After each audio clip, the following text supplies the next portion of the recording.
Do heritage hogs really taste better than commercial style hogs? We're gonna answer that question, and we're gonna talk about 10 other things that I learned butchering my first heritage hogs. Let's get into that in today's video. Good morning, everybody. Welcome to Homesteady. In today's video, I'm gonna talk about my experience switching from commercial style hogs for, I'm talking years and years and years, 6-7 years we raised commercial style hogs. The last couple years we have switched, and this year we butchered our first heritage hogs here on the homestead. And I want to talk about the differences between the heritage hogs and the regular hogs, and also a bunch of other things that I learned butchering what was actually my first hog butcher experience. Now in the past I have butchered smaller pigs for pig roasts, so I've gone through all the whole process, but I never butchered a full-size pig, and this was the first heritage hog that we ever processed, full-size heritage hog. So let's get into 10 things that I learned butchering heritage hogs. And also we're going to talk about answering the question, do heritage hogs actually taste any different, and is it better or worse than commercial style pigs? Let's get into it. It is a wet, rainy, crummy winter day. I'm going to get in the barn and we'll talk.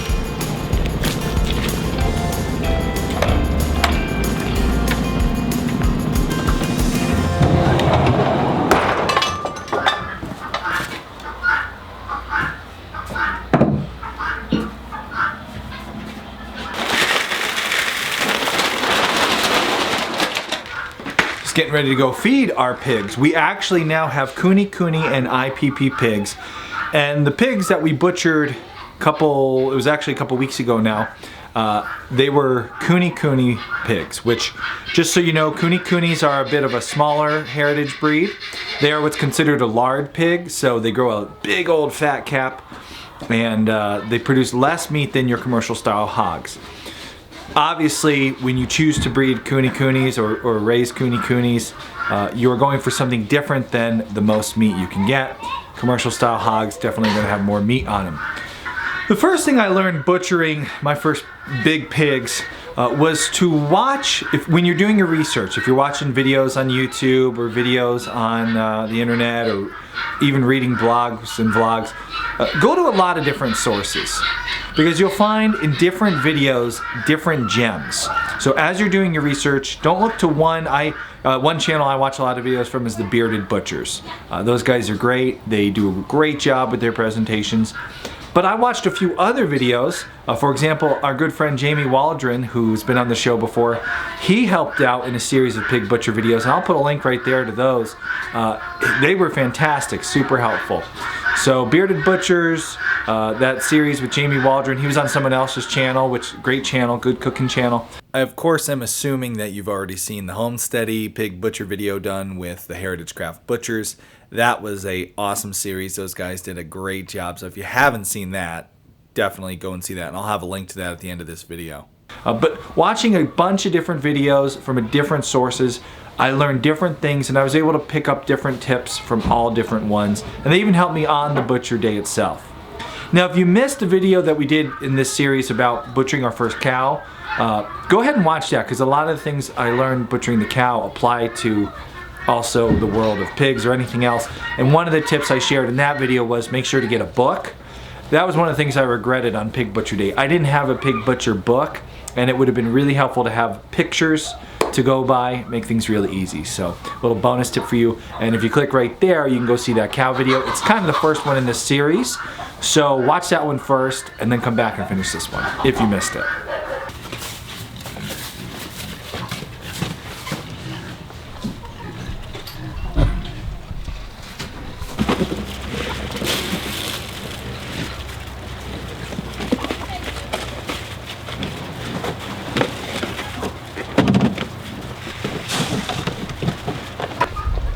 On Pig Butcher Day, obviously you have to shoot the pigs, and you can use a couple different things to do this. You can actually use a captive bolt, which we do not have here on this homestead.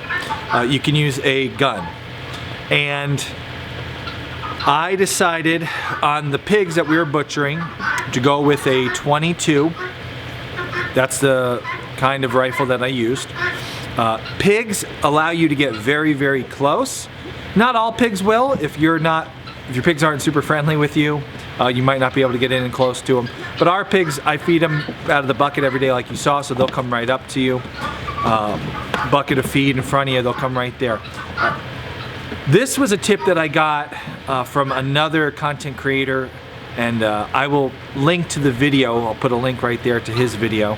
Farmstead Meatsmith, another great resource on butchering and things. He suggested when actually going to take a shot on your pigs, patience being key. Just patience for a good, clean shot. Because the worst thing you could do is make a bad shot where you injure the animal, but it doesn't actually drop them and kill them. Pigs move around a lot, so you got to make sure you get a good, steady moment where you can squeeze off the trigger. This Farmstead Meatsmith shared a great tip. Let the pigs get thirsty overnight. Make sure they're thirsty, take their water away, and then give them water to drink. When they go to take a drink, instead of eating when they're constantly whacking on each other and trying to grab something yummy, the drink, they put their head down and they slurp, and it makes their head stay still. And so that was a really good tip. Go with the water if that works. We were fortunate, our pigs were so calm with us, they actually both laid down. And that made it very simple. The pigs laid down, I walked over with the 22, quick shot. And make sure you do your research before you just grab a 22 if you don't know how to use a firearm. You can injure yourself when using a 22. There's specific bullets you need to use. You want to make sure not to put the barrel right against the pig's head, because that could cause the barrel to blow up. So do your research. I'll have some links below to some good articles that talk about how to use a gun the right way to kill the animal before butcher time. But anyway, that was the second thing I learned. Let's go to the next tip I have.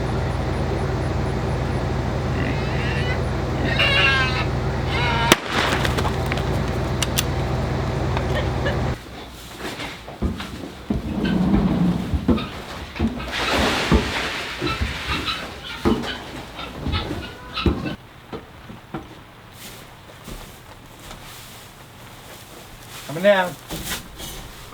How much you want?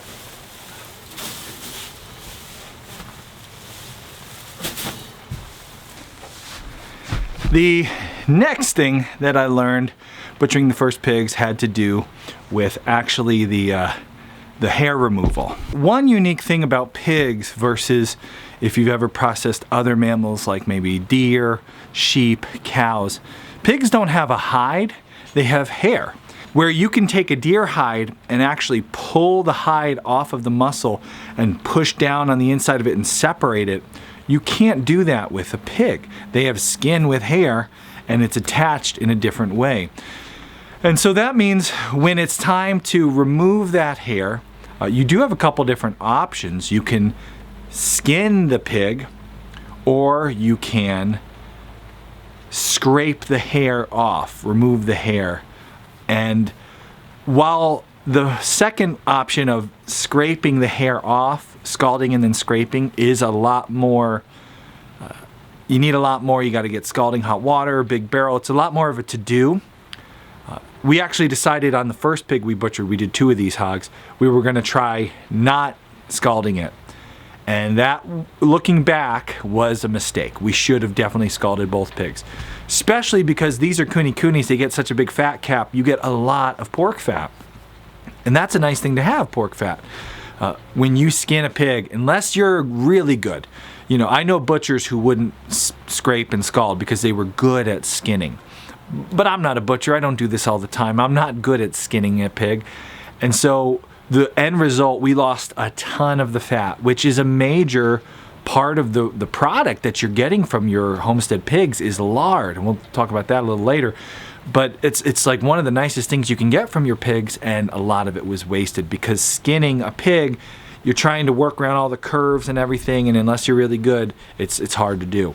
So I suggest don't, and I heard this from other people, I had to try it for myself to see if it was true, and of course everything I heard was correct.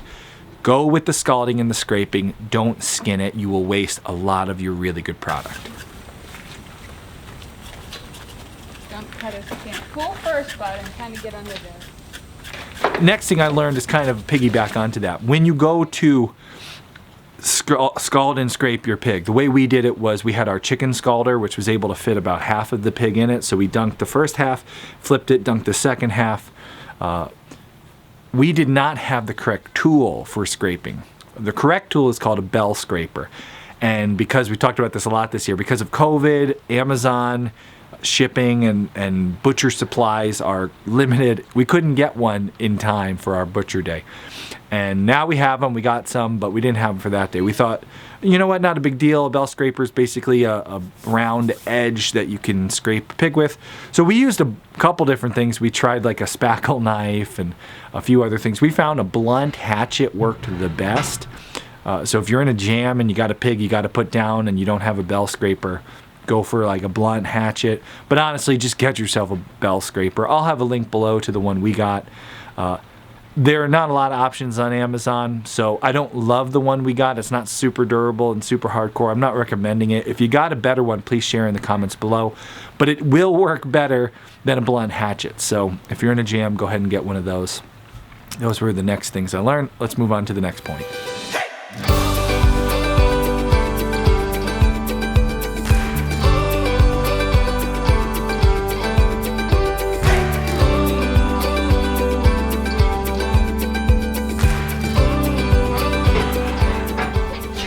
After you scald your pig, you then split the pig open, you do the gutting process, and then ideally to age your pig and then butcher the pig, you want to split that carcass in half. So we hung the pig for a couple days, not split. We hung it a whole carcass, but then come butcher day, we split the pig in half. And I explained in my cow butcher video, which again, if you haven't seen it, go back and see it.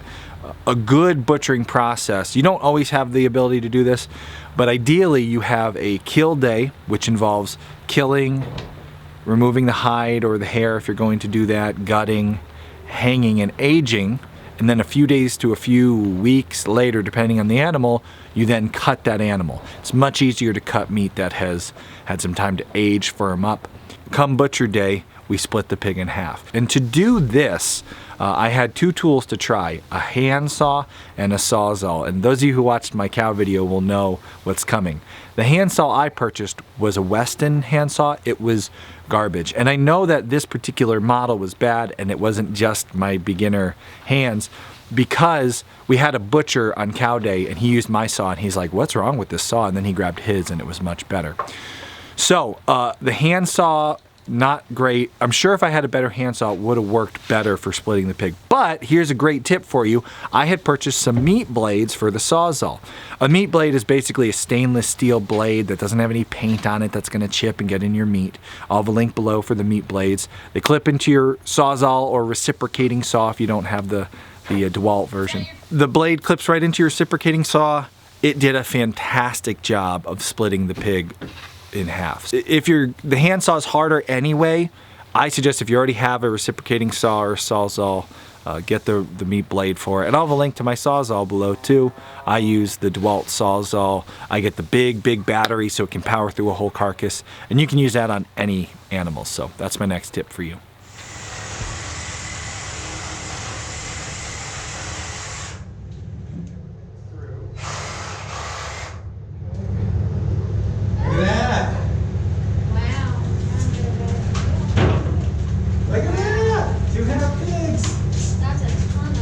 Look at that fat. That's beautiful. Pretty good cut. Not too shabby. Pork fat is slippery. This is kind of like a duh, but if you don't know, you don't know. I put this in here because in our butcher room, as we were cutting everything up, you know, we're cutting pieces of pork meat and there's this big fat cap of fat, lard. Pigs like Kune-Kunes, their lard actually used to be used to grease aircraft bearings and parts.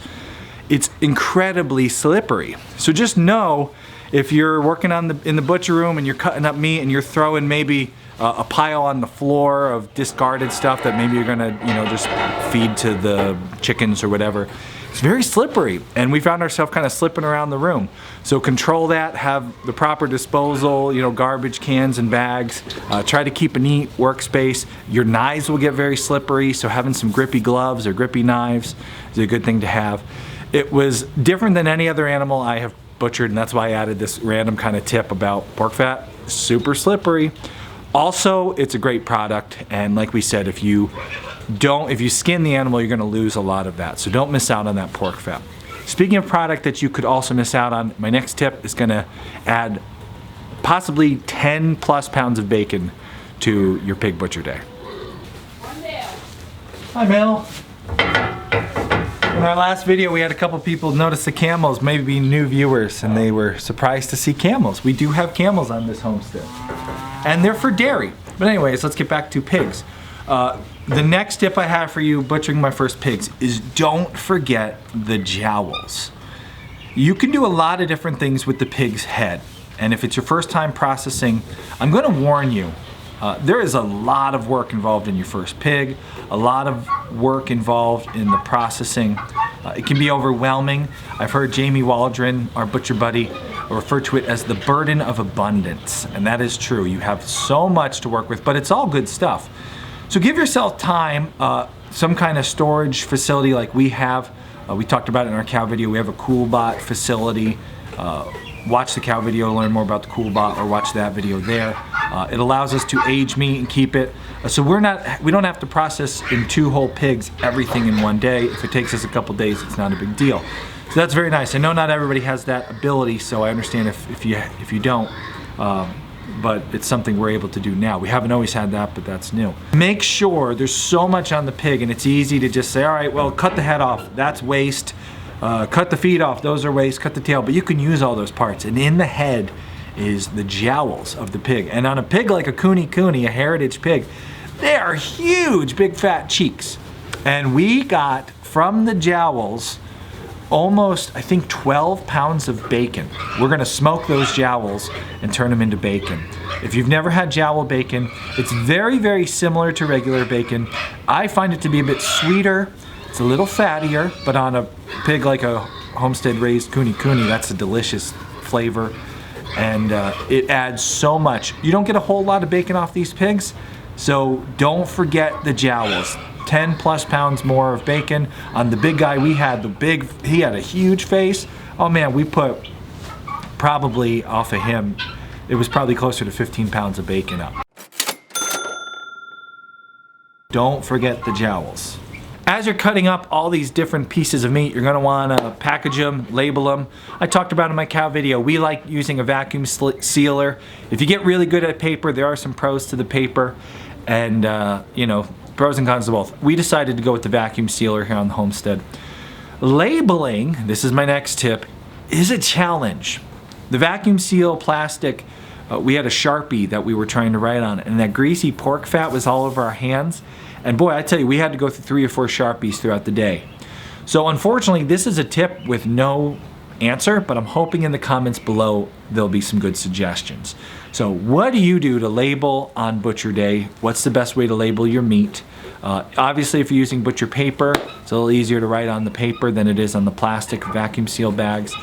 Any suggestions? I'd love to hear them. Otherwise, my tip is just know going in, maybe have some paper towels to wipe your plastic off and then use your Sharpie. It's a challenge. Labeling's a challenge. This next tip, I think, is a really, really good one that you might not have thought of beforehand. You actually might want to do the opposite, but I'm going to encourage you to do what we did. Don't butcher 1 pig on your butcher day, butcher 2. I feel that way, unless you've never butchered anything before and you know the 1 pig is just going to take you all day, and you don't have any kind of cold storage where you know the other pig will be okay if it goes on to day 2. You know, if it's in the middle of summer and you've never butchered anything before, then yes, just do 1 pig. But if you are doing this in the fall when it's cool and you can hang your pigs for a couple days, plan on butchering 2 in the same day. And the reason why when you butcher any new animal for the first time, I've done so many deer I've lost count. I don't know how many deer I've butchered over the years. I've butchered sheep, I've butchered a cow now, I've butchered a lot of animals. But everyone is different and unique, and the way you generally cut these animals is different. A deer you might debone, whereas, you know, a pig you might want to cut like a pulled pork, you know, Boston butt or a picnic cut. Everything is different depending on the animal, and you're going to want to learn those cuts, what you're used to getting, and that takes time. And the first one you do, you might mess up. And honestly, you're going to feel bad. We had an incident, the first pig we butchered in the day, I cut, and I was watching a video and I got it wrong, and I wound up cutting the bacon in half and like putting that section of bacon off with the ribs. And it kind of wasted the bacon. It still will be eaten, so it wasn't wasted, but it won't be bacon, which is something that's so cherished. We love our bacon. Now, maybe you don't like bacon, it wouldn't be a big deal to you if you like ribs more. But for us, we wanted that bacon. I cut it wrong, and now we can't use it as bacon. It's stuck on the ribs. We were bummed by that. But because I had 2 pigs in the day to do, I was able to correct the mistake on the second pig and learn how to do it the right way. And I found that happened a lot. I learned on the first pig what I did wrong, and then on the second pig I did it right. I would suggest if you have 2 pigs, the smaller pig, you're already going to make mistakes and waste some. Do that on the smaller pig, and then on the bigger one, once you've learned that mistake, remember it, and on the next one, do better, and maybe you'll find you get a lot more meat from that second pig. Well, that's what we did, and it worked out just that way.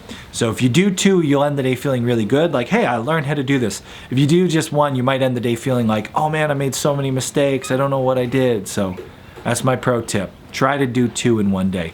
That would apply to sheep, that would apply to deer. The only thing I wouldn't try to do 2 in a day would be a cow. Cow's plenty of meat, you're gonna just do 1. But most mammals you're gonna butcher, or fish or anything else, I would suggest try to do at least 2 in the same day. Helps to have help to do that, so don't do that alone. You gotta have some helpers. We're almost done. You gonna just lay there all day? You don't wanna go back out into the rain. It's pretty cozy in here, you pup. Come on, let's go. We're all done with chores for the day. We're gonna head out.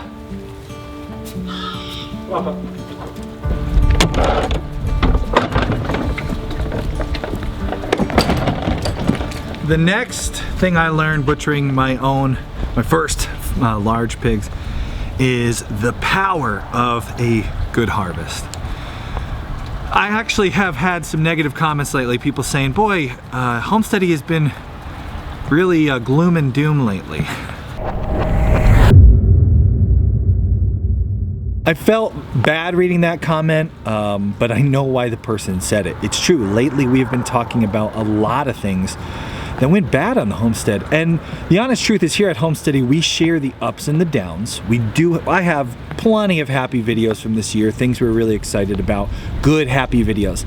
But every time we have something bad happen, we share it, because we don't want you to believe that homesteading is super easy and everything goes great. And if you have a homestead, we don't want you watching and thinking, boy, everything's perfect for homesteading, and on my homestead everything goes wrong. We want to be honest about what happens, so we do share the ups and the downs.